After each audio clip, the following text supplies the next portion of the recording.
আপনারা কি আমার মারবেন? আমি দিছি কাকু, আমি কে আপনাকে এমপি গিরি দেখাইছি?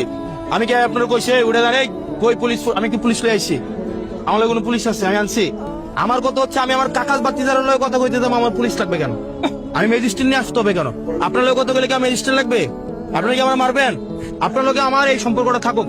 এখন আপনি আমাকে এমন কোন পরিস্থিতিতে ফালাইয়েন না যেটার কারণে আপনার ম্যাজিস্ট্রেট এসে আপনার উপরে যখন জরিমানাটা করে আমার পরিবারে কিন্তু লাগবে গিয়া। আপনারা যদি 1,03,000 টাকা জরিমানা করে আপনি বেসিনি কয়টা ডেলি? আপনি যদি দোয়ানটা উঠাইয়া দেয় মালটি যদি লয়ে যাগা উপজেলার মধ্যে আপনি কয়টা বেচছেন কোন?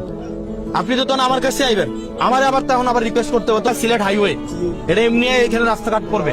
এখন আমি আপনাদের কাছে তো কঠোর হইতে পারবো না, পারবো?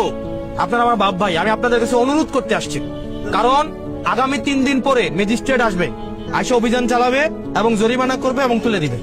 আমি ওনার কাছ থেকে 3 দিনের সময় নিচ্ছি। এই 3 দিনের মধ্যে আপনারা সবাই এই যে এখানে যা যা আছে এগুলো সব ছেড়ে দিয়ে আপনারা জেলা পরিষদে চলে যেতে হবে। আপনারা যদি এরপরে সিদ্ধান্ত যে নেন যে আমি যাব না বা আমরা যাব না, তাহলে আপনাদের দায়িত্ব আপনাদের নিতে হবে।